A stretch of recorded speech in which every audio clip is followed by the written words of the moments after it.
Alhamdulillah, alhamdulillahirabbil alamin alladzi alafa baina qulubina fa asbahna bi ni'matihi ikhwana. Asyhadu an la ilaha illallah wahdahu la syarika lah wa asyhadu anna Muhammadan abduhu wa rasuluhu alladzi la nabiyya ba'da. Allahumma shalli wa sallim wa barik ala Muhammad sallallahu alaihi wasallam tasliman katsira. Sallallahu ala alihi wa sahbihi ajma'in. A'udzu billahi minasyaitonir rajim. Bismillahirrahmanirrahim. Wa man ahsanu qawlan mimman da'a ila Allah wa 'amila shalihan wa qala innani minal muslimin. Shadaqallahul 'azim. Baik, penghormatan kami kepada seluruh jajaran pengurus Majelis Ta'lim Rawdatul Jannah. Kemudian yang kami hormati pula pihak panitia yang sudah bekerja sejak hari pertama, bahkan bukan hari pertama, sebelum Ramadan sudah mulai bekerja mempersiapkan segala hal terkait dengan kelancaran kegiatan kita pada hari ini. Kemudian yang saya muliakan ibu-ibu yang dirahmati Allah Subhanahu wa taala.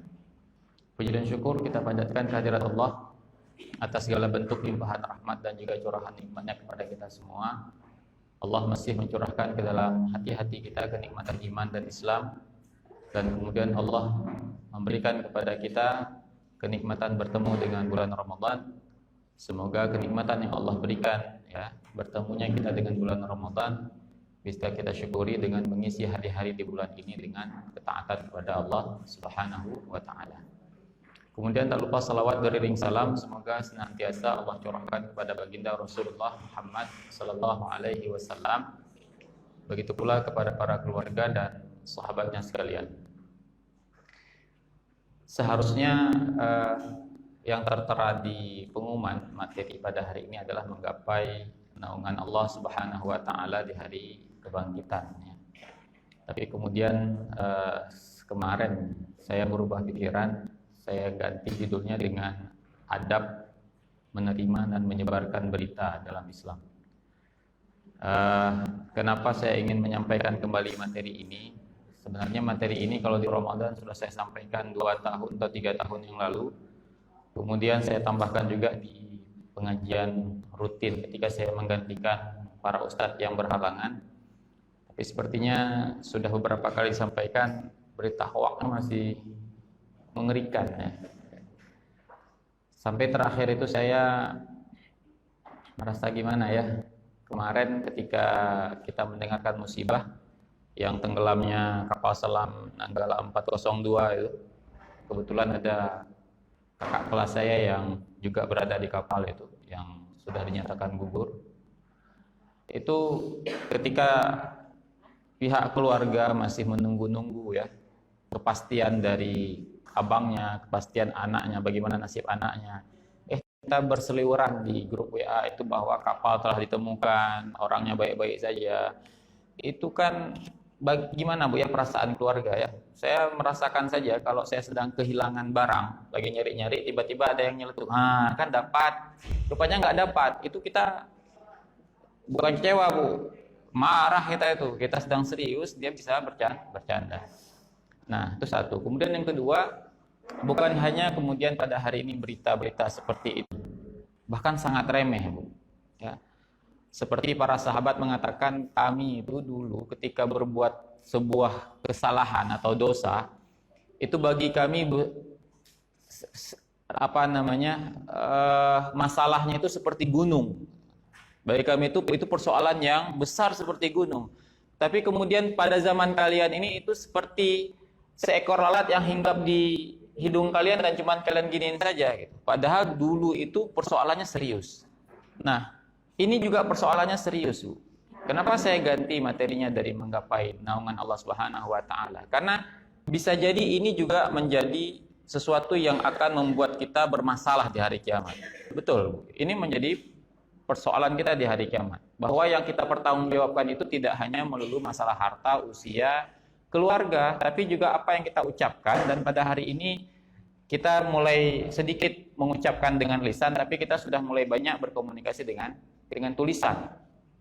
Dan yang terakhir, justru peredaran masalah-masalah hoaks ini, berita-berita hoaks ini banyak Kalau saya amati ya, itu di grup-grup yang isinya itu orang-orang yang soleh.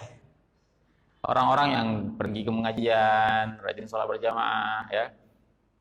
Di situ beredar grup berita-berita hoax itu. Saya punya grup yang lain, grup-grup ya, katakanlah grup kampus ya, yang eh, penghuni grupnya beragam. Ada yang bahkan Nasrani dan lain sebagainya. Kalau saya banding-bandingkan, jumlah beredarnya berita-berita bohong ini lebih sedikit justru. Kalau kita lebih banyak. Karena apa? Di satu sisi kita bersyukur bahwa semakin hari semangat keislaman kita itu semakin besar. Tapi ketika tidak disertai dengan sebuah pemahaman, maka semangat kita itu jadi tunggangan orang. Kita dimanfaatkan orang.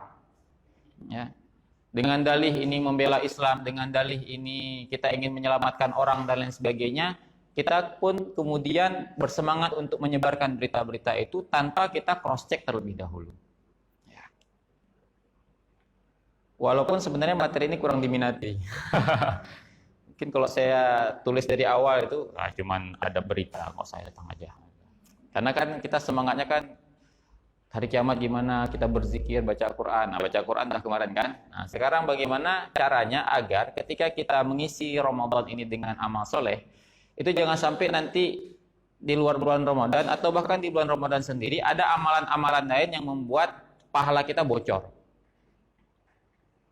Para ulama-ulama terdahulu, Bu, selain mereka itu bersemangat ya untuk menambah amal-amal kebaikan mereka, mereka juga waspada, jangan-jangan mereka sibuk menambah tapi mereka lupa bahwa ada yang bocor. Ibu bisa bayangkan kita punya bak di rumah, kita isi air dan kemudian di bawahnya itu bocor. Apa yang terjadi? Tidak akan penuh. Yang ada tagihan listrik naik. Sementara airnya tidak penuh. Kita tidak bisa mandi, tagihan listrik naik. Artinya rugi 2 kali lipat. Nah, pernahkah kita membayangkan bahwa bisa jadi ada amalan-amalan kita yang membuat pahala kita itu bocor? Banyak, ya. Nah, para ulama terdahulu mereka juga mewaspadai benar itu. Mereka khawatir benar, jangan-jangan mereka capek saja beribadah, tapi ibadahnya bukan untuk mereka. Bukan mereka yang menikmati, tapi orang lain. Karena apa? Salah satunya ini. Ya. Oke. Pertama kita lihat bagaimana Islam memberikan kepada kita panduan ya dalam bab menerima dan menyebarkan berita.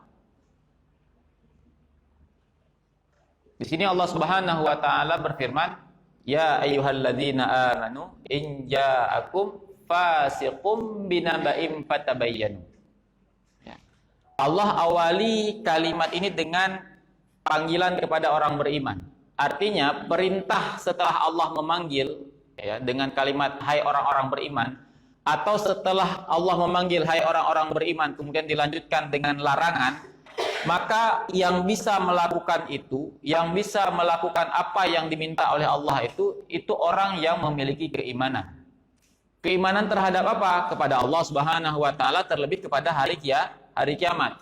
Bahwa setiap apa yang mereka lakukan itu akan mereka pertanggungjawabkan nanti di hari kebangkitan. Ya. Kemudian yang kedua maknanya, apa yang Allah minta ini diharapkan ini menjadi karakter kita orang beriman. Karakter kita orang beriman. Atau ketika kita tidak melakukan apa yang Allah minta itu, maka bisa jadi menjadi pertanyaan besar terhadap keimanan kita. Apa kata Allah Subhanahu wa taala? Hai orang-orang beriman, in ja'akum fasiqun. Jika datang kepada kalian orang yang fasik. Ngapain datang orang yang fasik itu? Binaba'in. Dia datang membawa suatu berita. An-naba, ya, berita. Kemudian apa perintahnya? Fatabayyanu. Maka telitilah kebenarannya. Jadi ketika dapat berita, Allah nggak langsung bilang share. Tapi Allah sudah tabayyanu. Kita pada hari ini kebiasaan kita apa? Dapat berita share. Nanti kita bilang kenapa di share? Siapa tahu ada manfaat. Kalau ada manfaat ambil, nggak ada manfaat nggak usah ambil. Gitu aja kok repot. Siapa tahu ada manfaat. Dia nggak pernah berpikir siapa tahu ada mudarat. Kira-kira kalau misalkan ada satu benda, ada kemungkinan dia membawa manfaat, ada kemungkinan dia membawa mudarat. Kira-kira ibu mengambil nggak benda itu? Nggak ambil. Kenapa? Kalau kita nggak dapat manfaat, nggak apa-apa juga, nggak merugikan kita. Ya paling-paling ya nggak dapat gitu kan. Tapi ketika kita ambil ternyata meledak ada itu. Bisa kita balik lagi? Nggak bisa. Kalau katakanlah nggak dapat manfaat, siapa tahu besok rezeki yang lain. Kan bisa kita bilang begitu. Tapi kalau tiba-tiba meledak itu duit. Itu ada kantong plastik. Gaya-gayanya sih uang. Tapi gaya-gayanya juga kayak bom gitu ya. Kira-kira ibu mau ambil mana? Siapa tahu ada manfaat. Kita ambil aja, siapa tahu uang. Mau gitu. Enggak. Mendingan nggak usah aja lah. Uang bisa kita cari tempat lain. Tapi kalau misalkan nanti sabu misalkan, ganja misalkan, atau bahan peledak, apa yang terjadi? Ya. Jadi begitu juga ketika kita mendapat berita, jangan ceritanya itu siapa tahu bermanfaat. Ambil, nggak bermanfaat, kalau bahaya orang, ya kasihan elu gitu kan. Nggak bisa begitu. Nah, dalam ayat ini dikatakan fatabayyanu. Kenapa harus kita teliti? Antusibu qauman bijahalatin fatusbihu ala ma fa'altum nadimin. Karena bisa jadi nanti ketika kamu tidak mengklarifikasi, mengcross-check berita itu, kamu akan mencelakakan satu kaum atau mencelakakan orang lain karena kebodohan atau kecerobohan. Akhirnya apa? Kamu akan menyesali apa yang kamu perbuat. Nyesalnya belakangan. Apa asbabun nuzul dari ayat ini? Ya. Yang pertama, ini turun ketika ayat ini ya, turun ketika terjadi peristiwa perang Bani Mustalik. Bani Mustalik. Perang ini disebut juga dengan perang Muraisi. Ya, ada dua nama perangnya. Perang Bani Mustalik, nama Bani Mustalik ini karena memang yang menjadi lawan kaum muslimin pada saat itu, kaum muslimin berperang melawan kabilah Bani Mustalik. Ini adalah kabilah Bani Khuza'ah yang memiliki hubungan, ya masih ada saudara-saudara sedikit lah dengan orang-orang yang berada di Madinah, yaitu suku Aus dan Khazraj. Dia terjadi pada bulan Sya'ban tahun ke-5 Hijriah, dan kemudian kenapa disebut dengan perang Muraisi? Karena terjadi di sebuah tempat yang di sana ada telaga atau mata air, namanya mata air Muraisi. Ya. Dan pada perang itu Allah Subhanahu wa taala memberikan kemenangan kepada kaum muslimin. Dan pada saat itu juga Rasulullah menikah dengan Juwairiyah binti Al-Harith. Ya, ini salah satu istri Nabi, Juwairiyah. Beliau menikahi Juwairiyah ini ketika perang Bani Mustalik. Juwairiyah ini sendiri siapa? Anak dari kepala suku yang namanya Al-Harith bin Dirar. Setelah Rasulullah menikahi Juwairiyah, Al-Harith bin Dirar ini ikut memeluk Islam dan kemudian diikuti oleh hampir semuanya kabilah Bani Mustalik. Ini apa namanya? Salah satu prestasi Juwairiyah dan salah satu strategi Rasulullah. Ya, menikahi seseorang itu salah satunya dalam bab misi dakwah. Setelah menikah dengan Juwairiyah, wah, masuk Islam. Rombongan masuk Islamnya. Selain peristiwa ini, sebenarnya ada lagi peristiwa yang lain yang terkait dengan berita bohong. Ya. Yang disebut dengan haditsul ifki. Pernah dengar ya? Cuma saya nggak cerita karena waktu kita terbatas. Haditsul ifki itu pulang dari sini Rasulullah mendapatkan cobaan berat. Istrinya Aisyah dituduh berzina dengan Safwan. Saya katakan sih berzina emang, karena emang udah sebutkannya tidur semalam. Jadi bukan selingkuh baru suka-suka saja, bukan. Jadi bukan cinlok gitu, bukan cinta lokasi aja gitu. Tapi memang sudah berzina. Keji sekali tuduhannya. Nanti ibu-ibu bisa baca di surah An-Nur. Tapi saya akan bahas yang ini saja dulu. Nah, ketika Rasulullah SAW itu sudah kembali dari Bani Mustalik setelah mendapatkan kemenangan, Rasulullah mengutus salah seorang yang bernama Al-Walid bin Uqbah. Ya, orang yang sudah masuk Islam kan pada diri mereka itu ada kewajiban kan, selain sholat ada zakat. Jadi waktu itu Rasulullah mengutus Al-Walid bin Uqbah ini untuk mengambil zakat. Di mana? Di kabilah Bani Mustalik. Ketika akan sampai, ini sepertinya sudah saling melihat nih. Orang Bani Mustalik melihat, ada utusan Rasulullah datang kepada kita. Ayo kita sambut. Dibuatlah sambutan. Ya, sebagai bentuk pemuliaan, memuliakan tamu dari Rasulullah. Tapi kemudian Al-Walid entah mengapa ketika melihat mereka mulai menyambut ada kegaduhan dan lain sebagainya, dia merasa takut sendiri. Kemudian dia nggak jadi masuk ke kampung Bani Mustalik. Dia balik badan, kemudian pulang ke Madinah tanpa sempat mengutip zakat. Sampai di Madinah ditanya sama Rasulullah, mana? Kok enggak ada? Apa kata Al-Walid? Saya mau dibunuh sama orang Bani Mustalik. Saya mau dibunuh sama orang Bani Mustalik. Waktu itu Rasulullah marah dan hampir saja memobilisasi pasukan lagi untuk menyerang Bani Mustalik. Turun ayat tadi. Apa yang terjadi kalau nggak sempat diklarifikasi? Jadi waktu itu ketika Al-Walid ini balik, kabilah Bani Mustalik juga mengutus utusan menyusul. Sampai ke sana barulah terjadi komunikasi. Apa benar kalian hendak membunuh utusanku? Oh, enggak begitu. Kami juga heran kok tiba-tiba dia balik badan. Jadi orang Bani Mustalik juga heran. Ini orang nggak jadi masuk, kemudian balik badan. Kok nggak jadi masuk ya? Disitulah kemudian baru ada keterangan, ada klarifikasi. Duduk masalahnya seperti apa? Turunlah ayat tadi itu. Apa yang terjadi kalau kemudian Rasulullah langsung memobilisasi pasukan menyerang? Akhirnya ada terjadi pertumpahan darah gara-gara satu berita tidak diklarifikasi. Nah, kita pada hari ini hidup di zaman modern. Ya, yang kita praktis kita itu hampir semua kita tidak bisa lepas dengan yang namanya ini. Tidak bisa lepas dengan yang namanya ini. Kalau dulu ketika saya masih kecil, waktu itu sepertinya sedang heboh-hebohnya ditemukan televisi. Karena guru-guru saya yang SD itu selalu bilang, zaman kalian sekarang itu apa yang terjadi di sana sudah nampak. Jadi waktu itu kayaknya ibu-ibu guru saya itu lagi heboh ada TV waktu itu. Tanpa kemudian kita menyangka bahwa ada yang lebih menghebohkan setelah TV itu, yaitu itulah di HP itu. Bersyukurlah ibu-ibu yang sampai hari ini belum punya HP yang katanya pintar itu. Saking pintarnya kita yang bodoh. Dianya yang pintar, kita yang bodoh. Kalau ibu masih pakai HP touch itu tuh bersyukurlah, Bu. Ibu tenang hidupnya. Dan sedikit sekali diminta pertanggungjawaban dari segi karena nggak ada berita hoak di situ. Yang ada ini apa namanya? SMS masuk menawarkan pinjaman aja. Itu nggak dihapus saja ya kan. Siap hari masuk berita ini sampai judi togel masuk ke situ. Emang dia nggak tahu ini aktivis MTRJ ya kan, togel ditawarin. Udah. Tapi kalau bisa ya sudahlah. Saya juga termasuk orang yang nggak bisa lepas dari situ. Pernah HP saya rusak, tenang jiwa saya, orang yang marah. Dihubungi nggak bisa, di WA nggak bisa, kemana aja. Akhirnya pakai lagi, beli yang lain. Begitulah kondisi kita pada hari ini.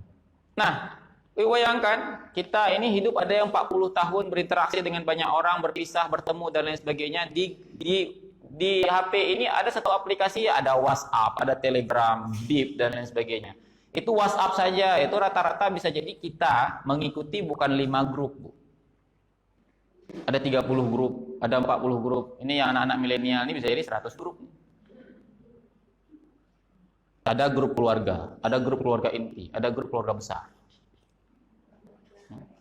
Ada alumni SD. Ada alumni SD kelas 5. Ada alumni SMP, alumni SMA, kampus.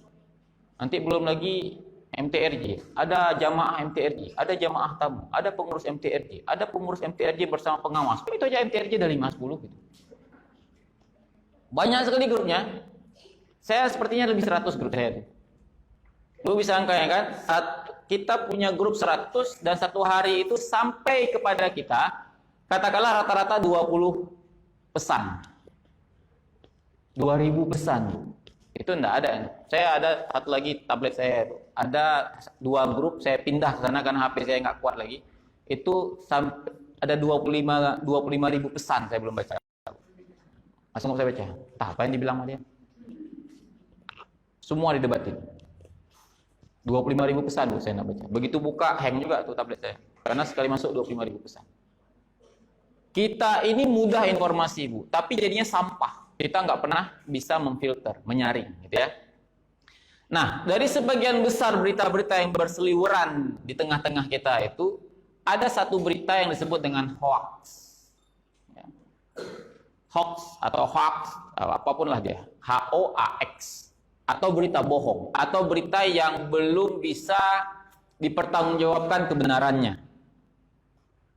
Dan itu beredar di grup WA. Ini saya kasih contoh, Bu, ya. Nah, ini saya kasih contoh berita hoax atau berita bohong yang ada di HP saya, itu pun belum semua saya tampilkan. Ini sebagian aja pada hari ini. Contoh barang. Yang sebenarnya, Bu, ini saya ingin katakan lagi. Yang saya akan kasih contoh ini, itu adalah berita-berita bohong yang sebenarnya kita bisa dengan mudah mencerna. Bisa dengan mudah menilai ini nggak betul. Tapi entah mengapa, tabiat kita ini sepertinya baca pun nggak sempat. Ketika lihat judul bagus kayaknya, sebar. Dia pun kayaknya nggak baca sampai habis. Belum lagi kita melihat ada di grup-grup WhatsApp tertentu, misalkan jam 8 nih, masuk informasi A. 8 lewat 3 menit, orang yang lain menyebar informasi yang sama. Jadi dia nggak baca di atas itu. Sama, persis titik koma. Share. Ini contoh. Nah, ini ada yang saya sembunyikan, ada yang nggak saya sembunyikan nama grupnya. Ini grup Alsa namanya. Ini grup Toki Laundry. Asosiasi Laundry Seluruh Aceh, Alsa. Nah, saya buka laundry, grup laundry saya ada 4, Bu. Bayangkan, laundry aja ada 4. Seluruh Aceh, Lok Semawe, kemudian nanti ada buat baru lagi. Ada 4. Bu. Ini apa kata dia? Assalamualaikum warahmatullahi wabarakatuh. Sekedar mengingatkan bahwa hari Sabtu tanggal 13 Februari 2021 bertepatan dengan 1 Rajab 1442 Hijriah. Betul. Bagi yang mengerjakan puasa 3 hari di awal Rajab seakan ibadah 2 tahun. Ibadah 2 tahun. Sudah, Bu, ya, 3 hari ya. Apa dibilang? 3 hari Sabtu, Minggu, Senin. Bagi yang mengerjakan 3 hari berturut-turut di bulan Rajab, maka pahala ibadah 700 tahun. Sinkron nggak informasinya? Tadi katanya 2 tahun. Sekarang 700 tahun. Sudah. Yang menakjubkan ini. Bagi yang mengingatkan orang lain, seakan ibadah 80 tahun. Tadi pertama, ibadah 3 hari berturut-turut, itu 2 tahun. Kita sebar WA, Bu Ida, 80 tahun. Bu Ida mau puasa apa mau nyebar-nyebar aja? Nyebar-nyebar aja, nggak ada yang mau puasa. 80 tahun, cuman share aja. 1 share dapat 80 tahun, ada 10 share dapat 80 kali 10, kalah malam qadar. Ya kan? Bisa kita lihat, ini nggak perlu ahli hadis, Bu. Kayak gini nggak perlu Ustaz Zakaria nih untuk menilai ini sahih apa enggak nih. Kita bisa, tapi disebar. Ini MTRJ ada juga nih, cuma saya nggak screenshot yang MTRJ. Ada nih di MTRJ. Ya kan? Di bawahnya betul nggak? Betul, banyak-banyak istighfar dan lain sebagainya. Tapi Bu lihat nih kalimatnya. Kita sebar. Nanti atas nama siapa ini dia disebar? Atas nama Rasulullah kah? Berarti dia sudah menyebarkan kebohongan atas nama Nabi. Ini minimal nih yang datang hari ini nih udah tahu di kata kuncinya. Kalau sudah masuk Rajab, puasa 3 berturut-turut, nah ibu udah tahu ini hoax. Jangan pula ibu yang ikut hari ini pengajian, ibu sebar lagi. Ini udah jelas nih. Coba, ini aja nggak sinkron nih kalimatnya. Kalimat pertama dibilang 2 tahun, kalimat kedua dia bilang 700 tahun, yang ketiga lebih ajib lagi. Cuman cukup menyebarkan 80 tahun. Menyebarkan 80 tahun. Ini grup MOSA, Modal Bangsa. Ini grup Modal Bangsa angkatan saya, angkatan 2000. Apa kata dia? Ini saya sembunyikan orang yang share ya. Ini saya yang balas ini, Bu. Saya termasuk orang yang suka debat-debat juga, tapi akhirnya saya nyerah juga, nggak sanggup saya. Tapi kadang kalau sempat saya counter juga dengan kondisi agak emosi sedikit. Ini Bu di grup MOSA, ini grup angkatan saya. Ini S1, ada S2, ya, berpendidikan ini. Tapi ini dia ceritanya. Tepat jam 12 malam Jumat sudah datang 1 Zulhijjah. Ini bermasalah nih, Bu. Jam 12 1 Zulhijjah. Yang kita tahu apa? Pergantian tanggal di Komariah itu apa? Maghrib. Ini aja ada masalah dia nih. Ini aja ada masalah dia nih. Ya kan? Kita kita besok Ramadan pertama, kita sudah sholat tarawih kan? Artinya memang sudah masuk satu Ramadan. Besok 1 Syawal ini nggak tarawih lagi kan? Kenapa? Begitu berkumandang azan maghrib, takbiran berarti itu sudah 1 Syawal. Kalau misalkan jam 12 malam, berarti malam ini kita masih harus tarawih. Besok subuh baru takbiran. Tapi kan enggak kan? Dia ini kan umurnya udah 40 tahun kayak saya, Bu. Emang nggak pernah puasa dia? Pernah puasa. Ini sebenarnya ini. Dah, masalah satu. Yang kedua, barang siapa yang memberitahukan berita 1 Zulhijjah kepada yang lain, maka haram api neraka baginya. Rasulullah bersabda, Bu. Dah 2. Dibahas. Ini saya bilang, ini saya cuma bilang kabar sesat, Bu. Kawan saya satu lagi bilang, bukannya Zulhijjah itu masih lama. Ramadan aja belum. Apa saya, Bu ya? Artinya, ini kan Zulhijjah, Bu. Kalau 1 Zulhijjah kita tahu, oh sebentar lagi hari raya, bisa dia nalar gitu.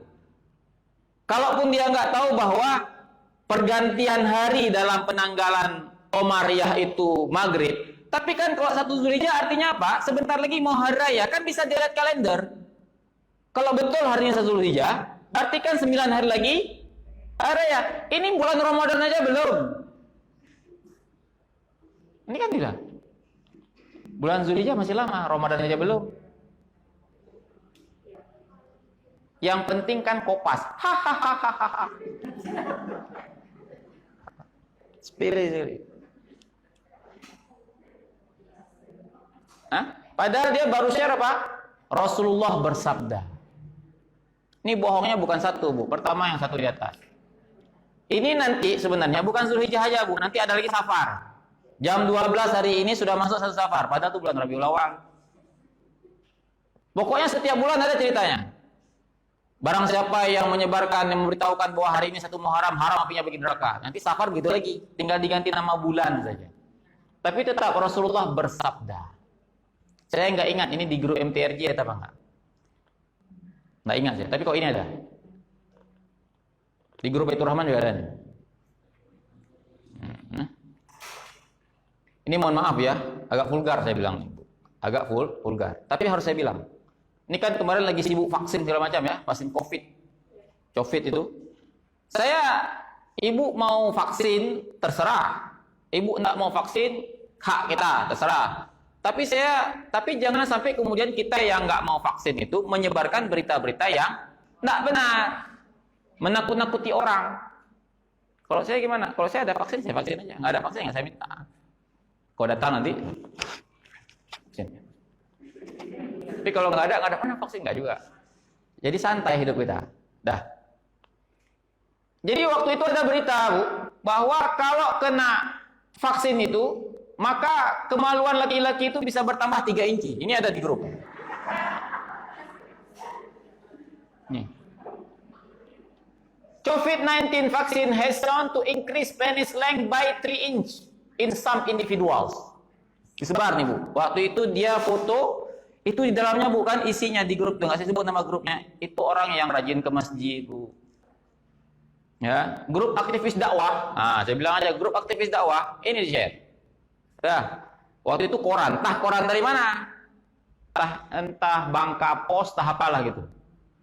Menambah kemaluan laki-laki 3 inci. Saya balas lagi. Saya mau istilah orang Aceh itu pohakai. 1 inci berapa senti saya tanya? Sebegitu yang saya tanya. Kata konselen, hai Tengku Iman, punenya. Maksudnya kan untuk apa kamu respon itu? Enggak bisa. Ini biar dia sadar bahwa dengan cara yang mudah, dia seharusnya tahu ini tidak benar. Ya, ini tidak benar. 1 inci itu 2,5 cm, 2,54 cm. Kalau 3 inci, berarti 6, hampir 7 cm. Itu udah mutasi itu kalau bahasa Indonesia. Kita ya, itu ada dulu di TV kayak TPI itu, ada iklan peninggi badan. Ada yang ditarik-tarik badan kita tuh. Tarik-tarik badan tuh. Atau ada susu tertentu yang meningkatkan tinggi badan, itu aja untuk nambah 1 cm, lamanya minta ampun tuh. Saya aja tambah berat badannya susah, datang dia bisa 3 inci. Saya bilang tuh, tiba-tiba dia share lagi. Wah ini ada jurnal ini, nggak tahu nih jurnal bahasa Inggris lagi. Nah, nama jurnalnya konspirasi artikel. Saya bilang, Kamu nggak ngerti bahasa Inggris apa? Coba baca. Akhirnya saya cari, Bu. Saya buka juga internet itu, saya cari betul nggak ada. Nggak ada. Ini orang Inggris saja, orang bule saja itu buat seperti ini. Ini hoax juga nih, dibuat sengaja memang. Coba bayangkan, datang kita telan mentah-mentah, kita share kepada orang, akhirnya menimbulkan ketakutan, menimbulkan keresahan. Jangan nanti, jangan. Ini ada konspirasi artikel bahasa Inggris lagi. Emang kok bahasa Inggris betul apa?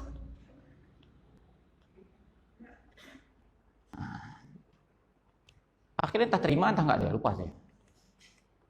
Nah, ini yang sering. Ini ada nih, Guru MTRJ ada nih. Ini yang saya bilang tadi, semangat kita bahwa kita harus memakan harta yang halal, jangan makan harta yang haram. Kemudian ini dia, diperingatkan kepada seluruh umat Islam tidak membeli atau menjual bumbu masak atau makanan yang mengandung babi. Ya betul nih. Ini betul nih. Atau barang haram sebagaimana daftar di bawah. Nah, masako positif mengandung babi, micin sasa positif mengandung, micin Ajinomoto positif mengandung babi, Indomie goreng bumbunya positif.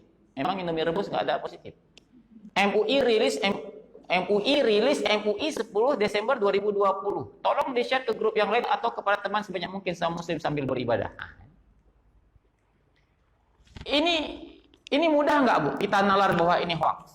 Yang pertama, MUI itu kalau dia sudah katakanlah mengatakan produk tertentu mengandung babi dan lain sebagainya, nggak bisa dia keluarkan dalam bentuk seperti ini. Dia harus keluarkan berita resmi itu. Berita resmi, dipublish di media massa dan lain sebagainya. Begitu dia. Nggak ada cerita begini, dari WA ke WA, entah siapa yang tulis, MUI-nya siapa, timnya siapa, kapan dia buat, dia turun ke lapangan, kapan dia inspeksi dan lain sebagainya. Nggak pernah tahu kita. Tiba-tiba kesimpulannya ini. Tapi kan untuk hati-hati nggak apa-apa. Ini kalau begini apa yang terjadi? Oke lah ini, Bu, ini bukan punya orang Islam dan lain sebagainya, tapi orang Islam bekerja di sini. Bahkan na'udzubillah bukan ini, Bu. Saya pernah beberapa waktu yang lalu, udah lama, bukan beberapa waktu yang lalu, sebentar. Itu beredar kabar ada bakso-bakso tertentu di luar semua itu pakai daging babi. Dah, ada di antara yang jual bakso itu abang sepupu saya. Mama dia sama mama saya saudara kandung. Saudara kandung. Masuk toko bakso abang sepupu saya tuh. Saya bilang, dia itu sholat 5 waktu, Bu. Masa taruh daging babi? Oh enggak, ini BP POM yang bilang. BP POM itu bilang, dia nggak bisa. BP POM, MUI, LP POM, apapun namanya lembaga, nggak bisa dia bilang sama orang, itu babi, itu bukan, itu babi, itu bukan. Nggak bisa. Dia harus mengeluarkan surat resmi, bahkan harus segera memanggil polisi, itu harus ditutup. Diproses orangnya. Tapi kalau yang namanya pegawai POM ini mengatakan, itu babi, jangan makan, itu babi, jangan makan. Nggak boleh itu. Dia ditangkap. Dan masalahnya siapa? Itu pun enggak. Bayangkan? Nah, ini, Bu, masalahnya. Ini kita bilang orang itu mengandung babi. Itu fitnah besar itu. Haram. Fitnah besar nih. Dan kita menganggap ini sepele. Nah, ini Musa lagi nih. Fakta sejarah Islam di Indonesia yang dibelokkan oleh Belanda, ada salah Belanda satu. Sejarah Islam pertama kali masuk ke Indonesia yang belum diketahui oleh umat Islam. Nah, ini kata dia nih. Islam masuk ke Indonesia pada kekhalifahan generasi terbaik, Khulafaur Rasyidin. Ada di sini. Nanti di bawah dia bilang apa? Islam masuk di zaman Nabi. Satu artikel nih. Nah, ini lanjutannya. Apa kata dia? Ali bin Abi Thalib pernah datang berdakwah ke Garut, Cirebon. Udah keliling ke Garut Abu Thalib. Sahabat yang lain, saudara kandungnya Ja'far bin Abi Thalib udah ke Jepara, Jawa Tengah. Ubay bin Ka'ab udah ke Padang. Udah banyak kali semua sahabat dah ke Indonesia semua nih.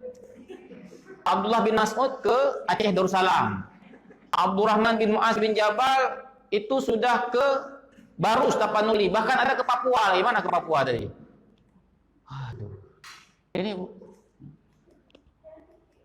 Mana tadi? Oh, belum. Dah bukan? Ini ada pernah seorang ustadz mengirim ini ke saya, minta konfirmasi. Saya bilang, ini mudah kita konfirmasi ini. Saya mau tanya sama ibu. Ini katanya, Ali bin Abi Thalib pernah datang tahun 625. Dah, 625. Ibu, 625 Masehi. Ibu tahu nggak? Nabi Muhammad lahir tahun berapa Masehi? 571. Sudah ya, 571. 571. Beliau menjadi nabi umur berapa? 40 tahun. 571 tambah 40 berapa? 611. Sudah ya, 611. 611. Beliau berdakwah di Mekah berapa tahun? 13 tahun. 611 tambah 13. 624. Betul kan? Baru pindah ke Madinah. Berarti 625 pindah ke Madinah. Kita tahu kan bahwa Nabi itu ketika hijrah, ketika berangkat dari rumahnya, dia suruh apa ke Ali? Tidur di tempat tidur saya. 625 kan? Datang kawan nih, udah ke Cirebon sana.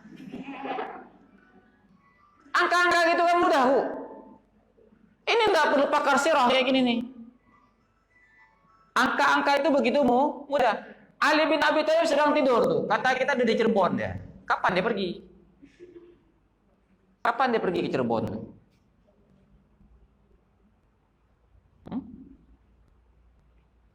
Ali bin Abi Thalib masuk Islam itu umur 8 tahun. Tambah 13, 20 tahun. Pergi ke Cirebon 625. Kapan dia berangkat, kapan dia berdakwah, kapan dia balik? Itu pertanyaannya. Sementara ketika Nabi perang Badar, Ali ada ikut. Perang Uhud, Ali ada ikut. Tiba-tiba kawan nih bilang, itu sudah sampai ke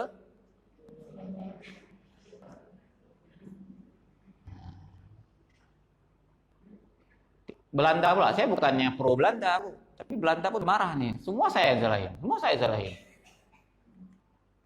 Nah, ini lagi, Bu. Ini ada di grup MTRJ ini. Tolong disebarluaskan. Mohon izin. Info Ikatan Dokter Indonesia menginformasikan bahwa saat ini sedang ada wabah pengerasan otak. Apa tuh wabah pengerasan otak? Pengerasan otak. Wabah pengerasan otak dalam kurung kanker otak. Bisa kita nalar nggak? Kanker itu penyakit menular nggak? Bisa dibilang wabah. Kanker itu sakit kayak sakit diare nggak? Tiba-tiba bisa salah minum langsung diare ke belakang kata Kak. 1-2 hari langsung kanker. Ada orang makan minum Coca-Cola langsung kanker hari itu juga? Nah, ada. Bisa kita nalar, Bu? Bisa. Bisa, Bu. Pengerasan otak, wabah pengerasan otak diabetes. Nah, wabah diabetes. Wabah diabetes, dah. Dan pengerasan sumsum tulang belakang. Saya juga nggak ngerti gimana nih wabah pengerasan sumsum tulang belakang. Untuk itu hindarilah minuman sebagai berikut: Extra Joss, M150, kopi susu gelas, Kiranti, Kerating Deng, Hermafiton, macam turun di bawah. Ini bukan minuman sehat, betul, kita sepakat tuh. Tapi kalau kemudian dibilang bahwa ini tidak boleh minum karena sekarang sedang wabah kanker otak. Wabah kanker otak, coba tanya sama Bu Fauzina. Tanya sama Dr. Ramawati, tanya sama Ibu, tahu kan kanker itu nggak menular, bukan? Diabetes itu menular nggak menular? Nggak ada orang minum Coca-Cola hari ini juga dia diabetes. Kalau kayak gitu udah mati semua kita. Tapi ini orang tahu logika itu, tapi dia bisa share. Entah dia baca, saya nggak ngerti. Dah yang mengerikan lagi, ini kan di atas. Ini Ikatan Dokter Indonesia. Di bawahnya Rumah Sakit Fatmawati, RSCM, RS Siloam, all RS. Di bawahnya narasumber Dr. Haji Ismuhadi MPH. Entah siapa orang nih. Entah siapa orang nih atau kita. Nah, kalau ini grup MTJ. Ini grup MTJ. Nah, ini ada Pak Khairun, Pak Khairun Nasri. Cuma saya nggak saya nampakin siapa. Kemudian apa nih? Bawang putih. Persiapan kalau ada yang terjangkit virus corona. Bawang putih yang besar ambil 8 biji, dikupas kulitnya, ditaruh di mangkok, dituang 7 gelas air mendidih selama 3 menit. Setelah itu diminum langsung 2 gelas. Ternyata pasien yang kena virus corona sembuh di hari kedua setelah malam minum air bawang putih. Apa ya? 7 hari langsung Pak Khairun waktu tiang mengcounter. Hoak itu katanya. Beliau yang masih rajin mengcounter kalau di MTRI. Kalau saya udah nyerah, saya nggak lagi. Cukup. Ini aja lah cara saya. Nah, ibu-ibu, ini kan obat ya. Ini kan ibu-ibu yang umurnya 60 tahun, 55 tahun. Salah satu yang beredar deras itu di grup WA itu kan obat-obatan. Tema ibu sekarang kan dah obat ya. Nanti hari raya, setelah maaf lahir batin, itu kan ceritanya lu kita tuh, kakak nejibnya. Lu belum beda. Oh, nejibnya. Tema kita itu sudah obat, berganti resep obat. Kalau 20 tahun yang lalu berganti resep W, sekarang berganti resep obat. Itu tema kita memang. Ibu bisa bayangkan, ketika share-share begini, kita tidak pernah tahu bahwa obat itu terbukti atau tidak. Orang minum mati, Ibu. Siapa yang salah? Tak. Keluarga besar saya pernah terjadi, Ibu. Waktu itu sedang heboh-hebohnya daun sirsa bisa mengobati kanker. Sudah. Apa pemahaman yang beredar di tengah-tengah kita? Selama dia bukan obat kimia, tidak ada efek samping. Jadi minumnya gimana? Suka-suka aja. Kenapa? Nggak ada efek samping. Padahal itu salah. Ini perlu edukasi juga. Jangankan daun sirsa, makan kambing banyak saja, ada efek samping. Ibu makan kambing? Kambing itu obat kimia bukan? Bukan obat ya tuh. Kambing, daging kambing. Ada efek samping ibu makan daging kambing? Ada efek samping. Hari ini ibu-ibu makan emping 2 kilo, ada efek samping nggak? Itu obat kimia bukan? Bukan obat kimia. Ada efek samping? Ada. Artinya semua itu ada efek samping. Jadi jangan dipikir onyo onje, kiban tajib. Ini je juga lah. Ada. Nah, waktu itu salah satu anggota keluarga besar saya itu mencoba ini. Beliau kena kanker payudara.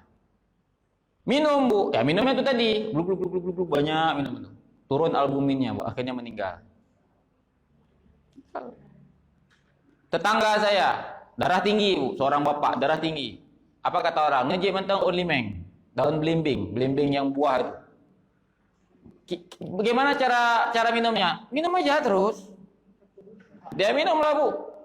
Dia enggak tahu bahwa enggak bisa orang dari darah 200 tiba-tiba 120, itu tumbang gitu. Dia harus bertahap turunnya. Sebentar, aman. Kalau enggak, jatuh. Minum dia, Bu. Minum dengan takaran yang enggak pernah dia tahu. Jatuh di situ juga, Bu, pingsan. Drop darahnya. Untung enggak jatuh kena lantai dan lain-lain. Dan meninggal sekarang. Nah, Ibu bisa bayangkan kita pada hari ini share dengan mudah, ini obat, itu obat, ini obat, bisa membunuh ini, bisa membunuh itu, bisa mengobati ini, bisa mengobati itu. Orang minum, orang coba, mungkin karena dia sudah putus asa pergi ke dokter, mati dia, Bu, atau keracunan dia tuh. Siapa yang bertanggung jawab di hari kiamat nanti? Kita. Jangan bilang, yang penting kan ada manfaatnya, coba aja dulu. Dia coba, habis dia coba mati, dia habis apa terjadi? Siapa tahu ada manfaat. Kalau nggak ada manfaat, ya jangan coba lagi. Ya udah mati dia kali. Hari ini kan entah apa-apa viralnya, Bu. Daun pisang pun bisa jadi obat di Facebook itu. Ternyata baru tahu ya daun yang di depan pagar kita bisa jadi obat. Semua obat. Daun mangga pun nanti bisa dibilang obat kanker. Besok tadi bilang obat apa lagi? Daun apa lagi? Semua daun bisa jadi obat. Bentar lagi rambut kita pun dibilang ada obat nanti. Ambillah 7 helai rambut kamu sendiri. Pernahkah kamu terbayang bahwa ada Allah menciptakan rambut kamu yang di dalamnya ada satu zat kimia yang bisa mengobati kanker kita? Bisa itu, Bu, dibuat nanti. Jangan percaya, Bu. Ini pun bisa diobat ntar gini. Jangan ujung kuku kita, tahukah kamu Allah itu maha besar, Bu? Banyak sekarang. Saya cuma kasih itu saja, Bu. Kita kasih resep obat, kemudian orang mencoba dan dia fatal, celaka sama dia. Nah, jangan sampai kita yang capek sholat malam, kita yang capek puasa, gara-gara kita tidak pernah berhati-hati dengan ini. Itu masalah kita. Jadi muflis kita itu, bangkrut. Bangkrut. Nah, ini di keluarga saya nih. Ini keluarga besar saya nih. Keluarga besar Tiro. Ini makcik saya nih. Royko negatif, tidak mengandung babi. Tadi katanya positif, sekarang udah negatif nih.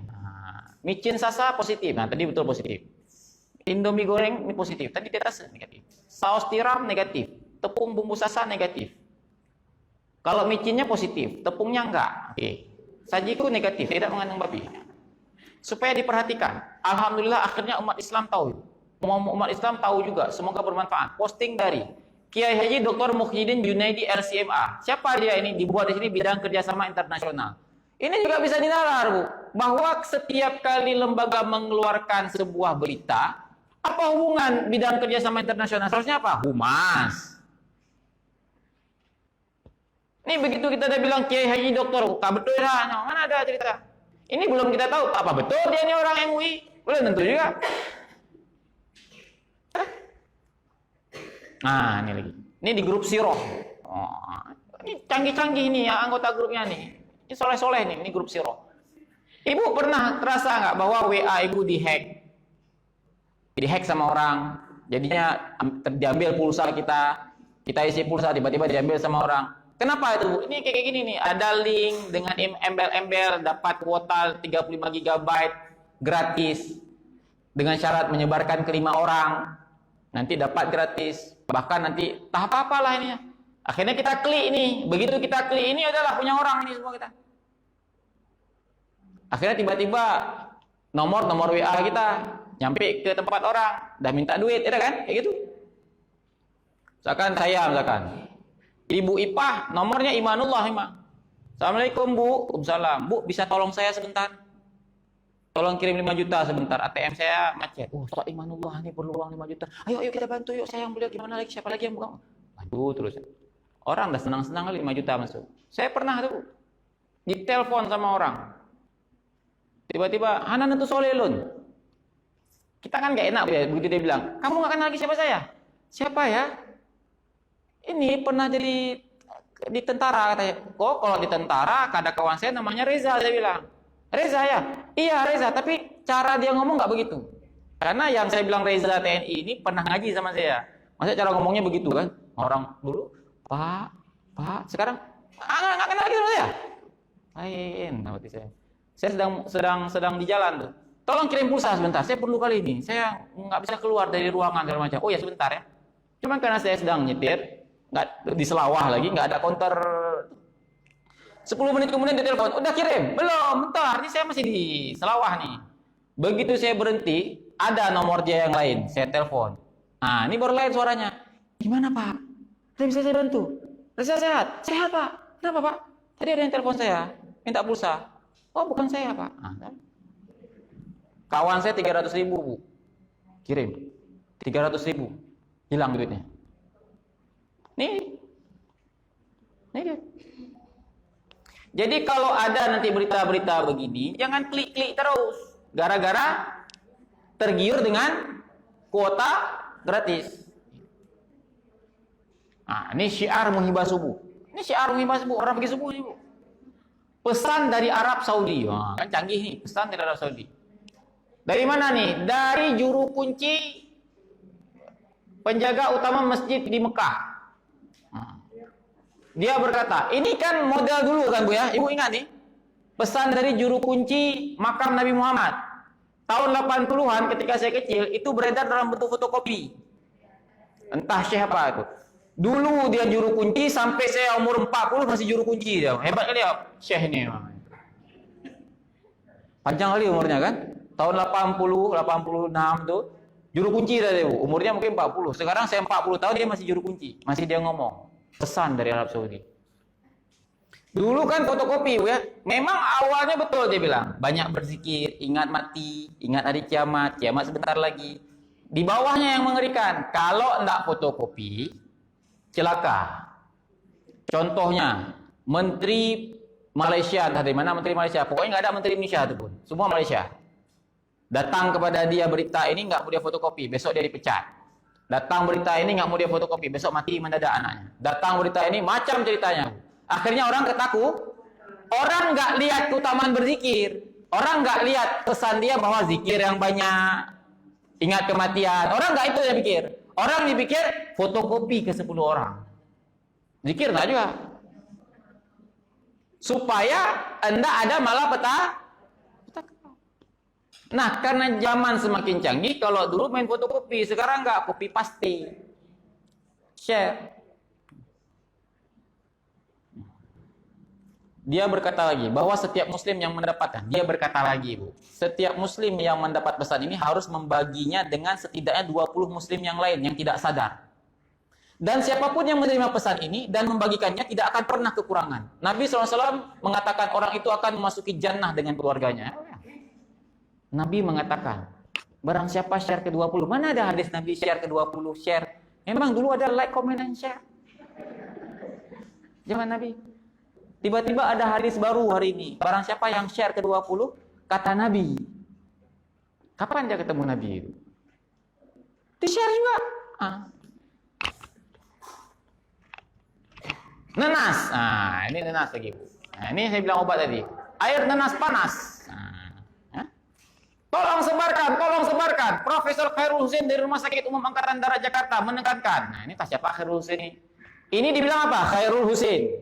Sudah ya? Ibu ingat ya siapa namanya? Khairul Husain. Apa kata dia? Air nanas bisa menyelamatkan Anda seumur hidup. Lihat lagi, lalu beritahukan yang lain. Sebarkan cinta keluar. Ini aneh-aneh nih. Nanas panas dapat membunuh sel kanker. Nah, kita bacalah ke bawah nih, Bu. Nah, ini lanjutkan lagi. Sampai ke bawah, tadi Khairul Husain. Sekarang Dr. Wahyu Salim, SPOT. Saya tanya lagi sama kawan yang nyebarin ini. Itu ortopedi, saya bilang. Ortopedi, tulang. Apa urusannya ngomong kanker, katanya? Hehehehehe. Gitu. Saya sama dia. Ini S1. Yang sebar-sebar ini S1, S2. Nih. Padahal kan bisa dia baca. Di atas Khairul Husain namanya. Di bawah ada Wahyu Salim. Ortopedi lagi. Di atas Rumah Sakit Angkatan Darat. Di bawah sudah FKUI. Kebos, Bu. Ini lagi. Ini vaksin nih, Bu. Nah, vaksin. Vaksin adalah senjata perang biokimia. Kata Robert F. Kennedy. Dia buatlah. Ini kata dia Robert Kennedy segala macam. Seolah ini betul nih kata Robert F. Kennedy. Kemudian dia bilang, ini dia. Kalau nggak percaya lihat ini. Ini kasih linknya. Saya buka link ini, Bu. Kadang habis waktu juga saya nih cek-cek kayak gini. Kan dia bilang, ini kata F. Kennedy bahwa vaksin itu begini. Ini sumbernya. Saya buka ini Wikipedia, Bu, cuman di dalam disebutkannya John F. Kennedy itu, Robert F. Kennedy itu kapan lahirnya, di mana dia lahir. Cuma itu aja beritanya. Nggak ada dia ngomong begini di sini. Di sini nggak ada dia ngomong begini, nggak ada. Tapi dia bilang, dia ngomongnya lebar. Ini sumbernya, saya buka ini. Nggak ada cerita di sini. Ya, Bu. Ini paling ngeri kan. Ini Fakultas Pertanian Unima, Bu. Ini doktor sini, profesor di sini. Namanya dosen kan, S2 minimal kan. Ini satu fakta. Ini ada di grup MTRJ, Bu. Pernah saya counter waktu ini. Tak siapa namanya yang sebar atau saya. Tapi pernah saya counter ini. Di beberapa grup saya counter ini marah pula orang sama saya. Adakah kita sadari? Ya kan? Gempa Aceh 26, tanggal 26 Desember. Gempa Bohemia 26 November 1902. Entah betul tanggal ini, enggak tahu, pokoknya ada tulisnya ini. Gempa Jogja 26 Mei. Gempa Tasik 26 Juni. Gunung Merapi meletus 26 Oktober. Jembatan Tenggarong Samarinda Indonesia runtuh 26. Semua 26. Ini kebetulan yang 26 diambil. Enggak dilihat yang tanggal 31 enggak dilihat. Yang tanggal 1 enggak dilihat, 26 semua. Mengapa semua ini terjadi? Jadi seolah ini alamiah kali ini, ya kan? Apa kata dia? Coba lihat Al-Quran juz ke-26. Coba lihat. Dia nggak lihat tuh. Tapi dia suruh kita lihat. Allah berfirman, bunyinya sedikit waktu lagi aku akan menggoncangkan langit dan bumi, laut dan darat. Saya buka betul. Juz 26 itu dari Al-Ahqaf sampai surah Al-Dzariyat. Nggak ada ini. Dan na'udzubillah, Bu, ketika saya buka di internet, saya cek, ini apa nih kalimat nih? Rupanya di Injil adanya nih. Kalimat di Injil nih. Dan dia sudah mengatakan Allah berfirman. Itu satu. Kalaupun ada, oke lah kalau ini nggak ada. Dan Al-Quran itu kan gampang, tinggal buka, cari, dapat kan? Beda dengan hadis.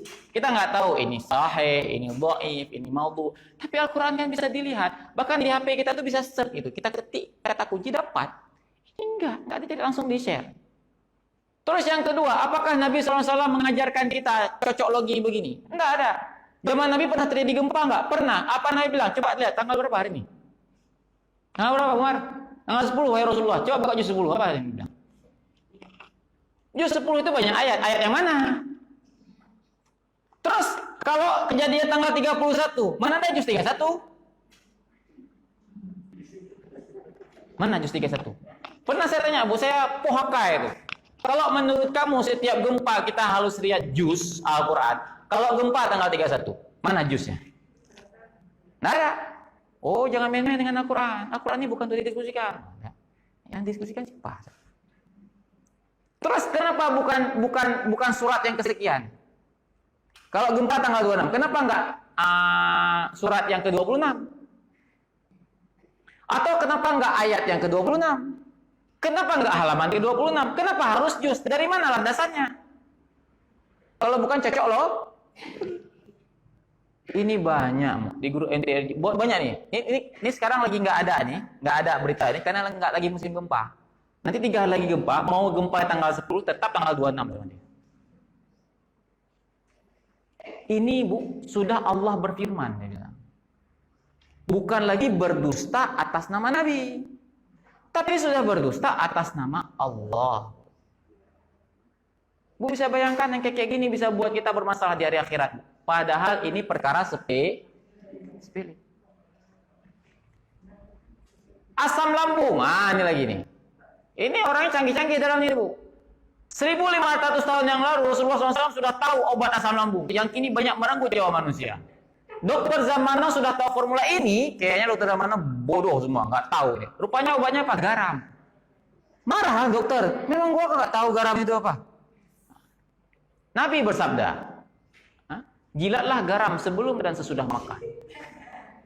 Andai orang-orang tahu manfaat garam, niscaya mereka akan lebih memilihnya ketimbang penawar racun. Barang siapa menjilat garam sebelum makan, maka Allah akan melindunginya dari 70 jenis penyakit yang hanya diketahui oleh Allah. Hadis Nabi, garam. Garam. Mengobati asam lambung itu sebenarnya sangat mudah, murah dan cepat. Begini caranya, ambil sejumput garam. Kalau udah tahu dari kemarin, nggak ada lagi dokter Rahmawati buka atau dokter Mawadah kemarin capek ngomong asam lambung kan. Tiba-tiba kata kawan ini, garam. Marah dokter Mawadah nih, Bu.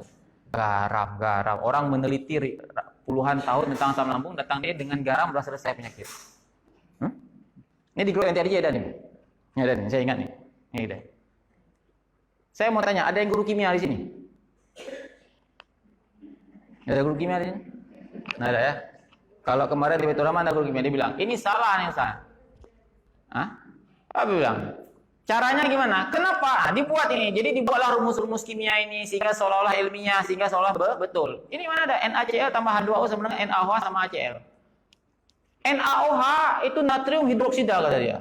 NaOH itu sifatnya basah, dia nggak tahu. NaCl tambah H2O, NaOH tambah HCl. Dia bilang NaOH ini basah sehingga bisa membuat tubuh kita itu menjadi basah, nggak asam lagi. Dia lupa ini HCl ini asam juga. Dia lupa ini mana taruhnya.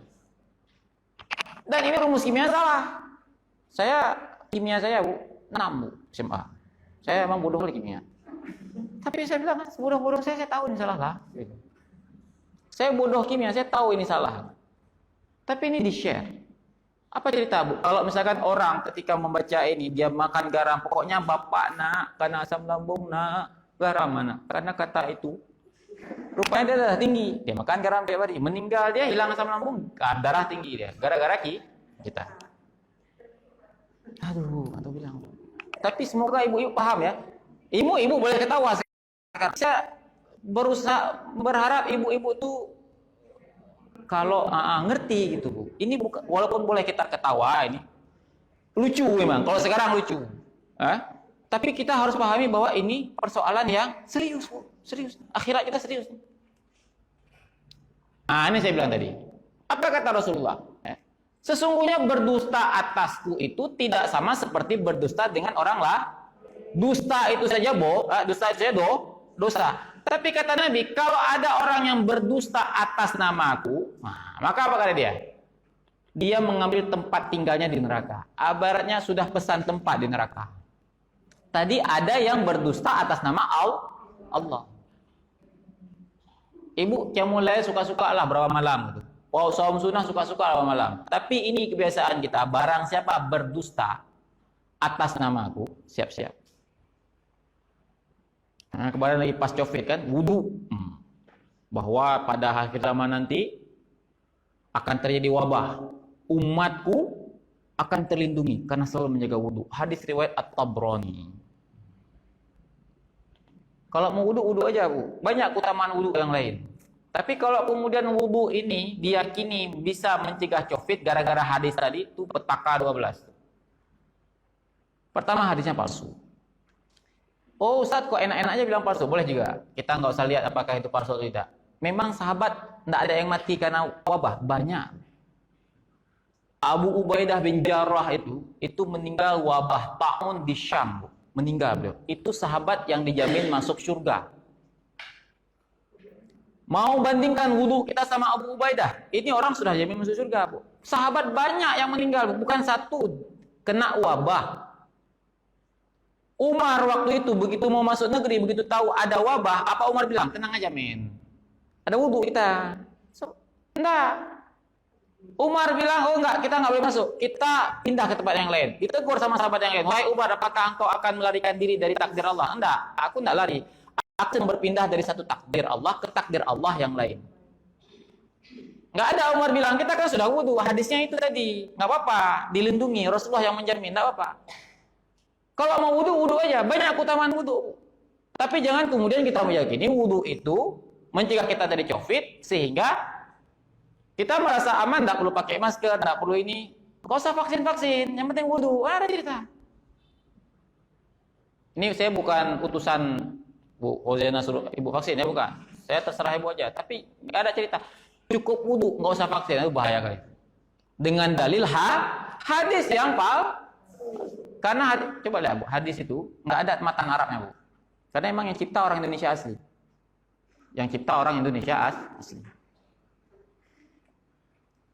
Nah, ini sebelum saya masuk warib ya. Jadi, ibu-ibu yang dirahmati Allah Subhanahu wa taala, sekarang ya, apa adabnya yang bisa kita lakukan ketika dapat informasi kepada kita? Yang pertama, pastikan setiap pesan yang masuk ke WA kita, yang harus kita pastikan apa? Anda baca terlebih dahulu. Kalau ibu belum baca, apalagi cuma baca judulnya saja, jangan share. Oh, saya nggak sempat baca, Ustaz. Cukup banyak tulisannya, panjang kali lebar kali tinggi tulisannya. Jangan share. Belum baca kan? Karena Bu, hari ini banyak sekali tulisan-tulisan yang sudah mengiring kita dengan judul. Ini saya ngomong politik sedikit, Bu. Ya.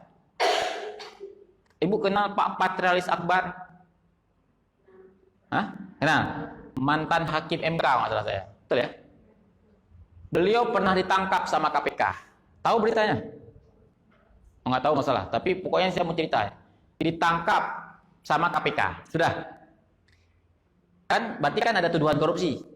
Kesalahan dia apa? Karena ditangkap KPK. Korupsi. Walaupun belum tentu salah. Tapi apa berita muncul di salah satu media massa? Media besar, Ibu.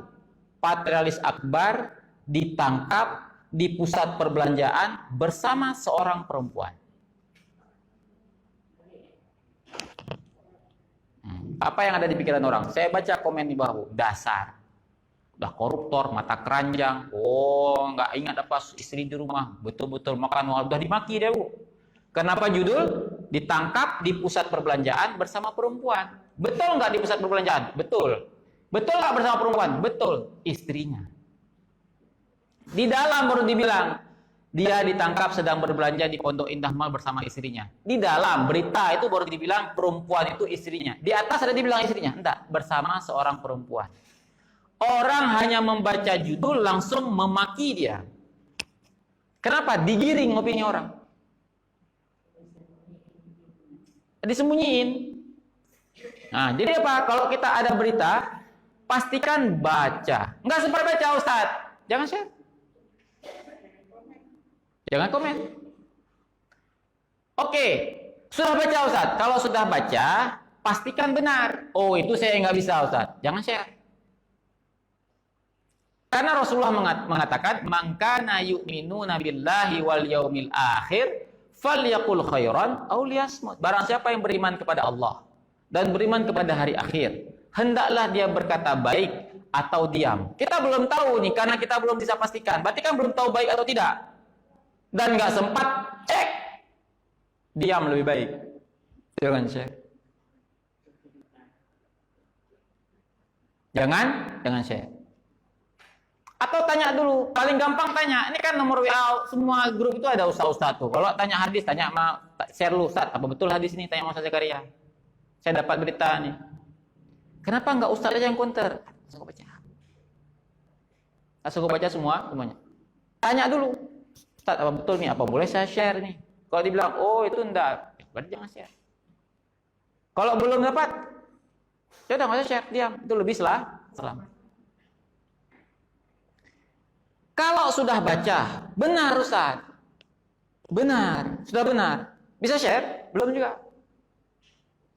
Tadi nggak baca, jangan share. Baca, belum share juga.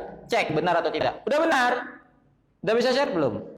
Karena Rasul mengatakan, sampaikanlah, bicaralah yang baik. Apa beda baik dengan benar? Rasulullah nggak mengatakan, berkatalah yang benar, bukan. Tapi berkatalah yang baik. Kalau baik itu, dia pasti benar. Benar belum tentu baik. Misalkan ada orang, Bu, 2 orang di sini. Ada yang kulitnya hitam, ada kulitnya putih. Saya bilang, kamu kok keling kali? Betul nggak saya bilang? Kok keling kali kamu ini? Kok bisa hitam kali begitu? Betul nggak saya bilang? Bisa. Baik tapi omongan saya. Tersinggung dia. Kan betul saya bilang. Kalau saya bilang, kamu kenapa kulitnya kok putih kali? Salah. Tersinggung juga dia kan? Orang hitam kita bilang putih, ditempelannya juga kita bukan pujian. Tapi yang kalau kita bilang putih, salah. Kalau kita bilang hitam, betul, tapi dia tersinggung. Maka berkatalah yang baik. Nah, ini teladan ini bisa kita dapatkan dari Abu Hurairah. Apa kata Abu Hurairah? Hafidtu min Rasulillah sallallahu alaihi wasallam a'aini. Aku menghafal dari Nabi sallallahu alaihi wasallam 2 bejana ilmu. 1 bejana sudah saya sampaikan kepada kalian. Untuk bejana yang kedua, tidak saya sampaikan. Jadi Abu Hurairah tahu, Bu, ya, sahabat yang sangatnya meriwayatkan hadis, ya. Kata beliau, tidak semua hadis sampai ke kita hari ini. Dia bagi 2, Bu. Dia ilustrasikan ada hadis dia tumpuk di 1 bejana. Ada hadis lain ditumpuk bejana yang lain. Yang bejana ini dia kasih semua. Nabi mengatakan begini, Nabi mengatakan begitu, Nabi bilang begini, Nabi bilang begitu. Yang satu lagi, dia tutup rapat-rapat sampai beliau wafat. Orang kemudian bertanya, berarti Abu Hurairah menyembunyikan hadis, ya? Iya. Kok bisa? Ya, itu bukan hadis tentang ibadah. Hadis tentang apa? Tentang fitnah yang melanda sahabat sepeninggal Nabi.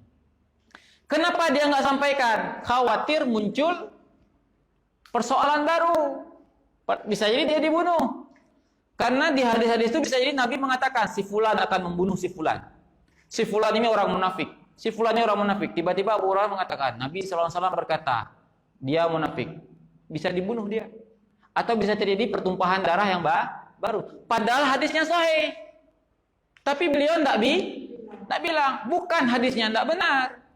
Tapi tidak baik kalau saya sampaikan ini ketika para sahabat sedang bermasalah waktu itu. Enggak disampaikan sama Abu Hurairah saja. Waktu itu sahabat sedang perang, kan? Ada perang Jamal, Aisyah lawan Ali bin Abi Thalib, ada perang Siffin, Ali bin Abi Thalib melawan Muawiyah bin Abu Sufyan dan lain sebagainya. Itu, ya. Nah, nanti ada lagi berita, bukan hanya kita pastikan benar, tapi kita cek lagi dia aktual atau faktual.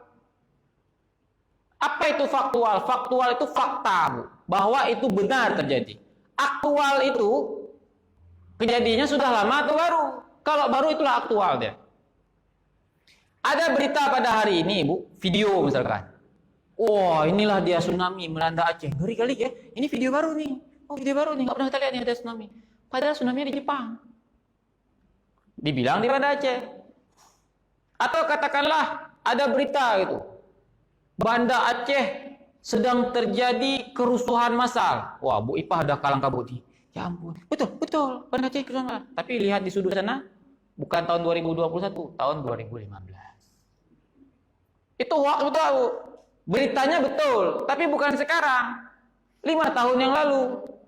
Tapi tanggalnya dikecilin. Supaya orang nggak lihat. Orang lihatnya Banda Aceh kerusuhan. Orang udah sibuk satu negeri. Rupanya bukan berita sekarang, tapi berita 5 tahun yang lalu. Jadi banyak, Bu, yang harus kita lakukan sebelum kita membagi-bagikan berita itu ke orang lain. Jadi jangan sampai kita memikirkan begini, dialah yang saring, kalau betul ya saring yang betul, kalau enggak tinggalkan. Kayak kita pergi ke masjid, kayak orang pencuri ke masjid, ambil yang betul, ambil yang bagus, tinggalkan yang jelek. Ada kan pencuri di masjid kan, ambil yang baik, tinggalkan yang jelek. Dalam Islam tidak begitu. Kitalah yang bertanggung jawab, menyaring dulu, sudah betul, baru sebarkan. Jangan suka-suka kita sebarkan, kita suruh orang. Kamulah yang saring. Baik nggak untuk kamu? Kalau baik ambil, nggak baik ya buang. Nggak boleh begitu. Kitalah yang bertanggung jawab. Kalau kita nggak sempat saring, jangan sebarkan. Apalagi, Bu, kalau kita punya kebiasaan, na'udzubillah min dzalik. Kita sudah saya berkata tadi. Apa kata Sufyan Ats-Tsauri? Hal yang paling menyakitkan di hari kiamat nanti adalah ketika kita harus melihat pahala ibadah kita berada di timbangan orang. Paham maksudnya? Yang menyakitkan itu kita harus melihat pahala ibadah kita bukan di timbangan kita, di timbangan orang. Kenapa? Ada dosa kita sama orang. Gara-gara kita orang celaka. Gara-gara kita orang akhirnya meninggal. Gara-gara kita, banyak gara-gara kita. Gara-gara kita orang berantem. Kenapa? Gara-gara kita hendak menyaring berita yang sampai ke kita. Share saja. Gara-gara kita share resep obat, orang celaka. Bahkan bisa sampai meregang nyawa. Gara-gara kita share berita, orang jadi panik satu kampung. Gara-gara kita share. Pernah panik nggak? Pernah, Bu. Saya sama kakak saya tegur keras waktu itu. Man, betul, man. Waktu itu lagi heboh, anak diculik, diambil isi dalam. Betul, man. Saya bilang, itu kakak itu udah lihat tadi, mana ada di panggung ini. Sampai sebegitunya orang buat hoaxnya itu. Kak Nunun. Padahal nggak pernah ada tuh. Betul, man. Orang BP POM yang bilang, mana ada. Entah siapa orang BP POM-nya. Panik kan orang waktu itu, Bu, ya. Panik, Bu. Akhirnya waktu itu, saking orang ketakutan, Bu, anak jatuh di pinggir jalan, nggak berani kita tolong, Bu. Dia jatuh misalkan, di paret dia jatuh. Mau kita ambil, orang lagi parno waktu itu. Begitu kita ambil, anak sedang menangis, bisa pula dilempar. Hai, pencuri. Hajar. Apalagi di kampung kita, pohile. Itu. Yang penting pohile. Itu lagi mah. Yang penting pukulnya dulu. Nah, itu, Bu, ya. Gara-gara kita enggak. Baik, wallahu a'lam bishawab. Aqulu qouli hadza wa astaghfirullah li wa lakum. Subhanakallahumma bihamdika asyhadu an la ilaha illa anta astaghfiruka wa atubu ilaik. Assalamualaikum warahmatullahi wabarakatuh.